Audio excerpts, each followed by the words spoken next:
Welcome to our study of the Gospel of John. Today, we want to begin looking at the great signs Jesus performed to manifest his true nature as true God come among men, the fulfiller of all the prophetic hopes of Israel from the Old Testament.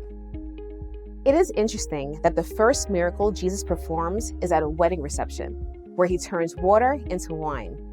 John 2:1-11 reads, "On the third day, there was a wedding in Cana of Galilee, and the mother of Jesus was there, and both Jesus and his disciples were invited to the wedding. When the wine ran out, the mother of Jesus said to him, 'They have no wine.' And Jesus said to her, 'Woman, what does that have to do with us? My hour has not yet come.' His mother said to the servants, 'Whatever he says to you, do it.' Now, there were 6 stone water pots set there for the Jewish custom of purification, containing 20 or 30 gallons each. Jesus said to them, 'Fill the water pots with water.'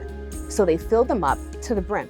And he said to them, 'Draw some out now and take it to the head waiter.' So they took it to him.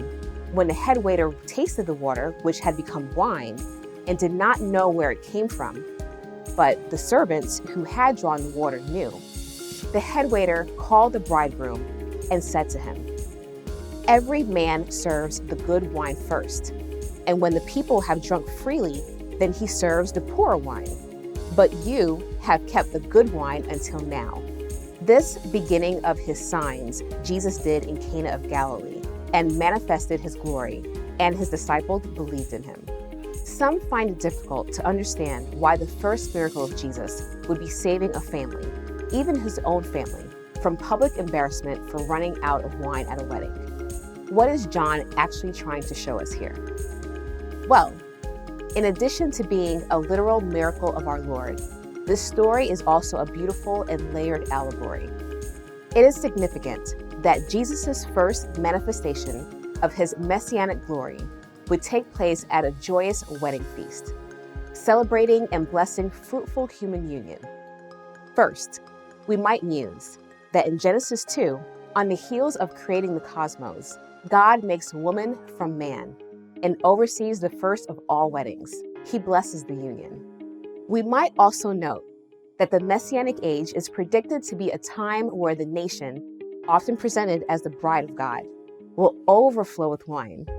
Jeremiah 31:12 says, "They will come and shout for joy on the height of Zion, and they will be radiant over the bounty of the Lord, over the grain and the new wine and the oil."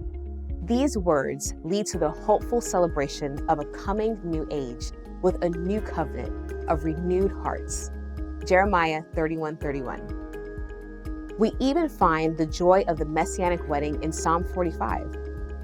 This celebration is raised by the Jews to a last day's anticipation as a covenant community feast from the king's table at his marriage. As a biblical symbol, wine has a few nuanced meanings which are in play allegorically in John's story. It is a symbol of joy, as in Psalm 104, which praises wine, which makes man's heart glad. It is overflowing bounty in Proverbs 3:10, celebrating, "So your barns will be filled with plenty, and your vats will overflow with new wine." We find it in the Song of Solomon, where it symbolizes the joy of love on several occasions, like 7:9, which praises your mouth is like the best wine. Song of Solomon 7:9. Wine is also a symbol of transformation, going from fruit to juice to wine as it ferments of its own accord, making a miraculous transformation in the story from plain water to wine without the intermediary steps. The wine then adds to wedding joy as the Messiah, blessing the union, reveals himself through a transformative miracle, pouring out joy to Israel, redeeming a ruinous situation, and revealing his own divine power to change the heart and save the doomed. This beautiful miracle of water into wine is thus a touching picture of the new birth. At the risk of being too imaginative, we might see here a reflection of important steps for the sinner in coming to share in the messianic joy of salvation and transformation in the new birth. The first step in being born again can be pictured in the words of Mary when she comes to Jesus and says, "They have no wine." The first step in being born again is confessing that you are not born again, that you lack and are in great need. Confessing our need is the first step to the new birth. The second step might be discovered in Jesus' words to the servants. Fill those large jars with water. In the scripture, water can be a symbol of the influence of the Holy Spirit, even through the inspired word of scripture itself, as in Ephesians 5:25-26, which speaks of Christ's love for the church, saying, "Husbands, love your wives, just as Christ also loved the church and gave himself up for her, so that he might sanctify her, having cleansed her by the washing of water with the word." Paul ties the power of the word to hearing of the word in Romans 10:17, saying, "So faith comes from hearing, and hearing by the word of Christ." We come with our need, and the Holy Spirit speaks to our hearts with a faith-inducing word from God. The third step in the new birth might even be pictured in Mary's words. Whatever he says to you, do it. This is basic to the Great Commission, a defining element of discipleship, obedience to Christ and his word. We respond to the divine word with faith manifest in turning from our own way to a commitment to walk in his way. Somewhere in the midst of this exchange with the Lord, Jesus changes hearts. His word has borne transformative fruit in our inner man, and we are made new. So we imaginatively find our fourth step in the command of Christ to draw out the water turned into wine and serve it. We may pour forth the riches of God's glorious transformative power to those about us, that they too might become his.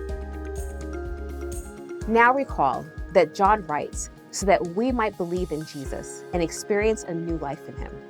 So we ask 3 questions of every text in John in order to get at the author's intention.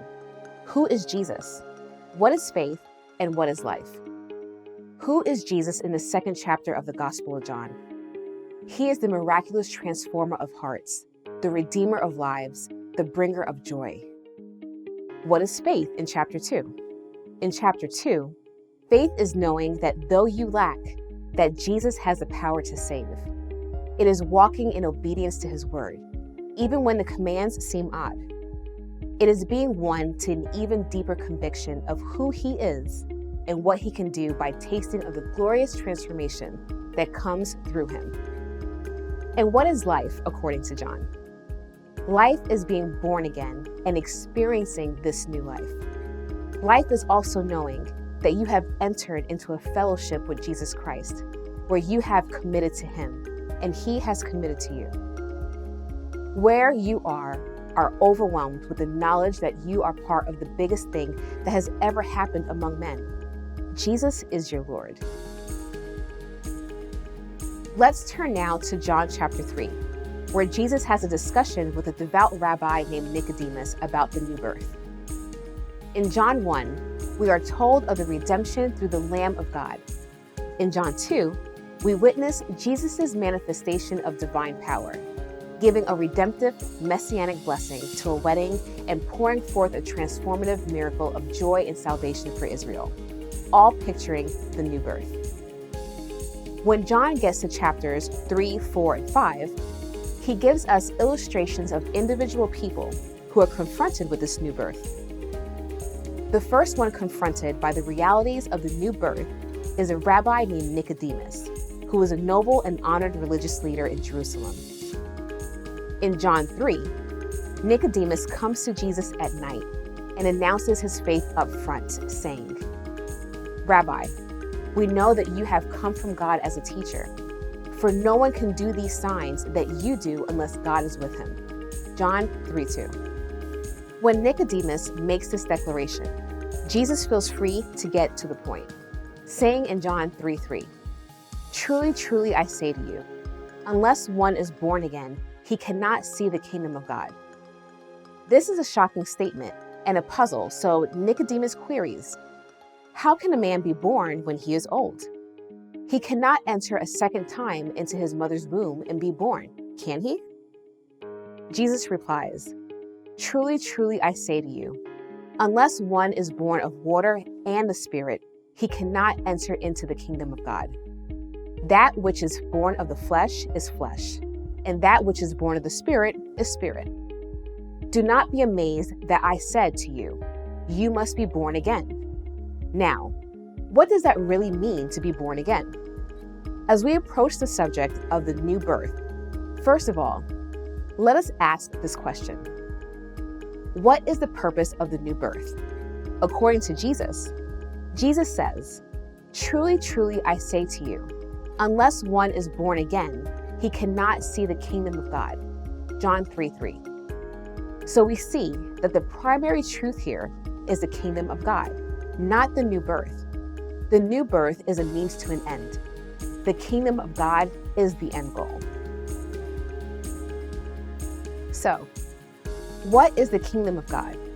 As creator of all, God rules over all, but that rule is not always acknowledged.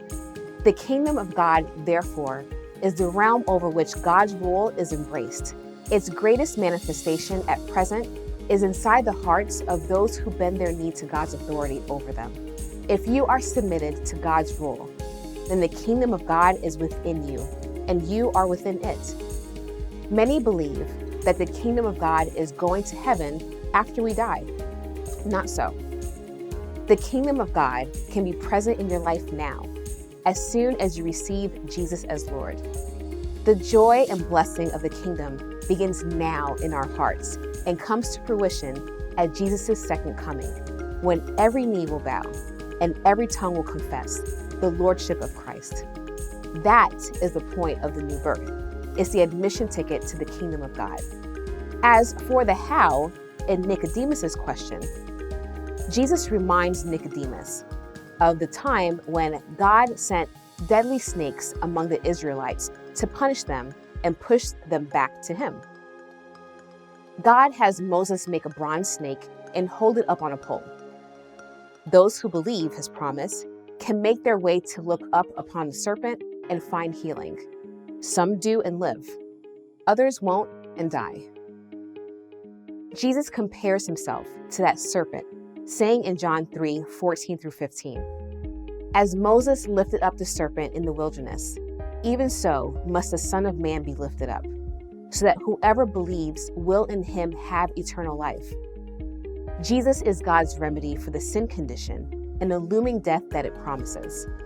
Salvation demands knowing you cannot do it yourself and believing God when he says he has made a way for you. Believing enough to go and look with a look of longing faith. Say from the depths of your heart, "God, I believe that Jesus is your only Son. I believe he is your only Savior. I believe he is your only solution. I am trusting your only Son for my salvation." That is your part in the new birth, to believe. God's part in the new birth is something miraculous, a spiritual rebirth. Think of your physical birth. You did not do anything to be born.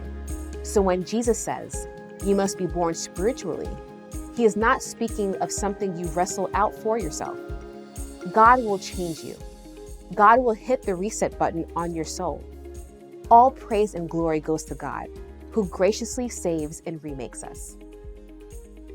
Remember the questions we want to ask in each chapter of John's Gospel. Who is Jesus here? What is faith here? What is life here? So, who is Jesus in John chapter 3? Jesus is God's only Son, the only Savior, and the only solution lifted up for all to see with the eyes of faith. What is faith in John chapter 3? Faith is believe, look, and live. It is so simple. You cannot save yourself, but Jesus can save you. Just look to Jesus and live. What is life in John chapter 3? Life is being born again to live a new kind of life where God reigns in your heart. You join the ranks of all who have bent the knee to God's rule. You are in the kingdom, and the kingdom is in you. Experience this new life in your life today, right now, right where you are. Talk to Jesus like Nicodemus did and hear him answer, "Believe in me and have eternal life."